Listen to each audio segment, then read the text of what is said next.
It's Ghazaleh Golbakhsh. I'm originally from Iran, but I grew up in New Zealand and I've lived in other parts of the world as well. Okay, Ghazaleh, tell us why you tell the stories you're telling. Why have you chosen that kind of story?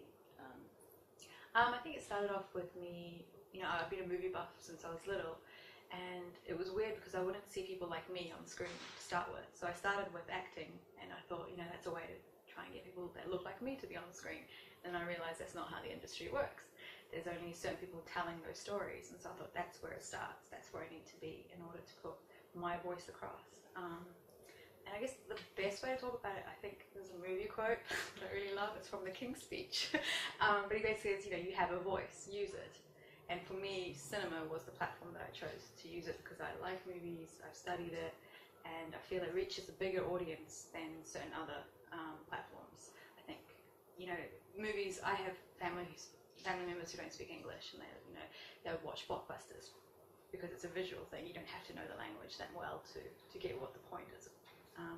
And so I feel like I can reach a bigger audience than certain other media, and that's why I chose it. You've lived in many places, and you've been lucky enough to study in America and places like that.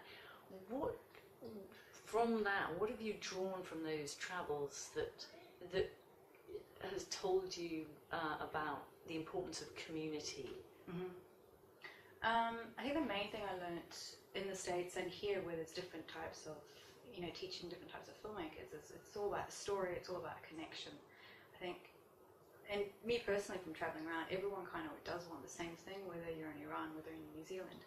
You want to feel validated, you want to feel a connection to other people, and I feel like that's the arts, it's the connection to humanity. You're not in the arts to make money, you're there to make life more bearable for people in the world. And I'm rambling on now. That's fine. And if you were going to advise someone who couldn't leave where they were, or had either through political situation or geographical situation was very isolated or censored, what would your advice be to them? I give my hat off to them to start with. I met some filmmakers in Iran, and they had some really depressing stories about what happened to their work or how they couldn't get their work out, but they were still doing it. And I feel like if you're that passionate about something and you want to get that across, I think you'll find a way, and just know that there is an audience for it. I feel like everyone thinks there's too much stuff, like my voice will get lost. I feel like no, everyone wants content, especially nowadays. Everyone's really desperate for more content, and I think especially now from certain parts of the world that we don't often see, I think it is a time now to show that part of the world.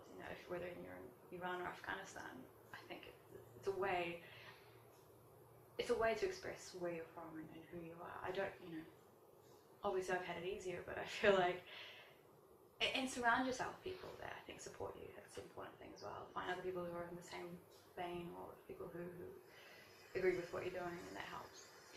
One last, briefly tell us about your next, what are you working on, what's exciting you at the moment?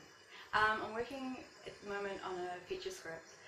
I got the idea when I visited Israel, so it's about two young, loveless, hopeful young people in New Zealand who decide to take a road trip to Gisborne to be the first in the world to see the new millennium.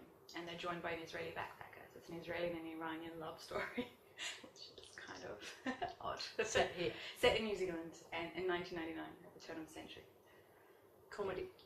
Comedy, coming of age, comedy, drama, mainly comedy, I hope.